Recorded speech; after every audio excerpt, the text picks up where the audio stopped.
Hello everybody and welcome back to a new week looking at our narrative unit based on the book The Iron Man.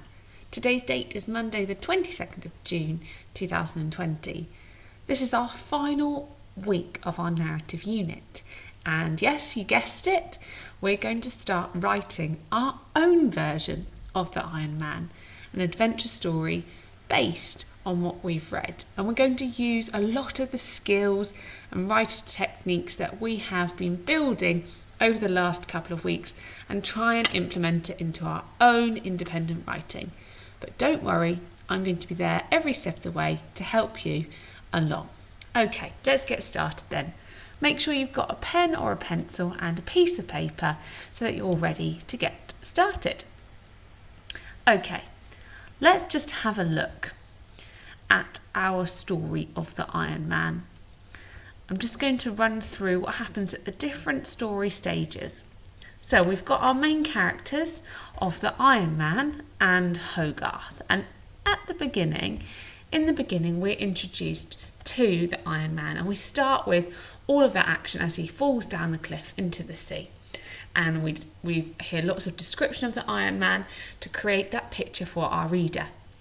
Then in our build-up, the Iron Man realised that actually he wasn't alone. Someone else had been watching him, had seen him, and this character was Hogarth.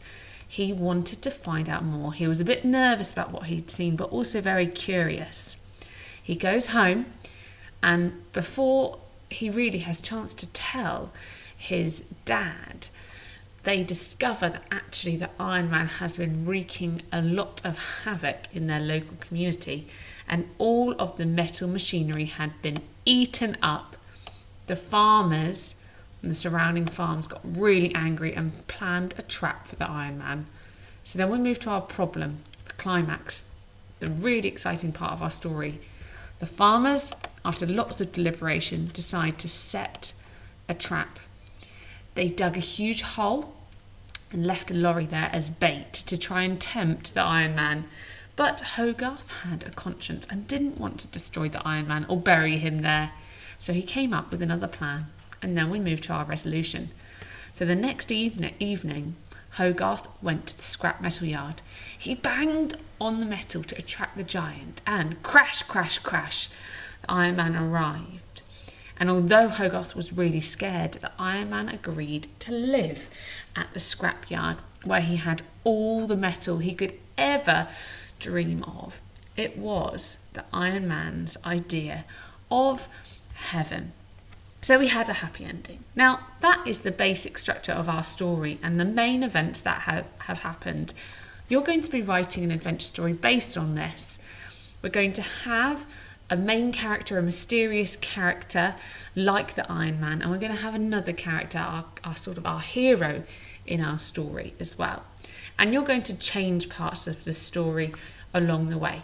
But for today, I just want us to focus on creating those two main characters from our story. So I'm going to give you an example. Just pause the video now and make sure you've got today's date written really lovely and neatly, and our can I question, which is, can I create characters for my story? Now, I'm going to show you what I might choose for my story. I'm basing them on the Iron Man, but I'm going to change them to make it my own. So I'm going to decide to call my character, actually it's going to be like a metal robot. I'm going to call it the Silver Giant. It's going to be my character. And I'm going to have my hero saves the Iron Giant.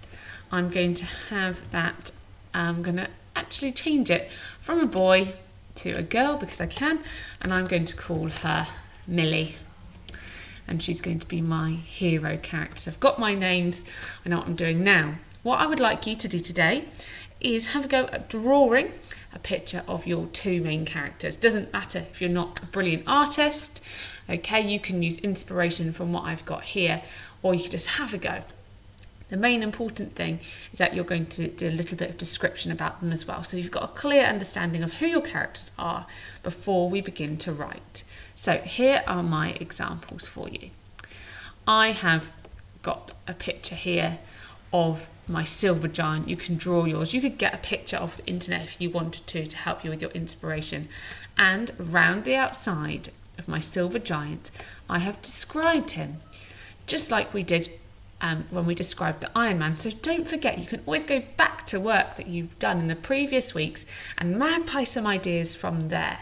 Okay, don't just push it to the side and forget about it. Go back, look at the words that you used to describe the metal objects. Look at the description you did for the Iron Man. Maybe you could use a simile there to describe him. So I've got here, giant head, the shape of a tin can and the size of a house. I've described his eyes here, bulging, glowing, cone-shaped eye, metallic, tarnished body. So I've used some of those words that we use to describe metal. And 2 iron fists, the size of a car. So the more description you can have, the better, because that will help you when you come to write. And over here, I've got my character as Millie.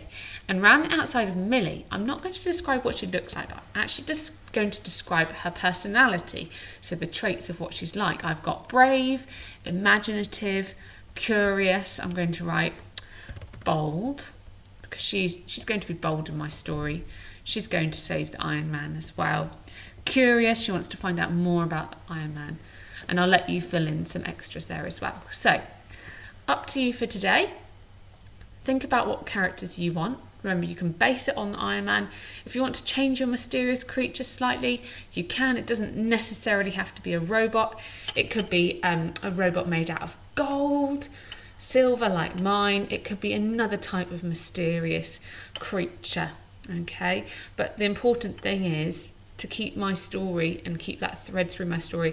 I'm going to keep it as a metal character because I want my character to have the same problem of having had eaten all of that metal. So I'm going to keep my metal. Right, off you go, and good luck designing your characters. And don't forget to upload a photo to Class Dojo so that we can see what you've been up to. Well done, everybody.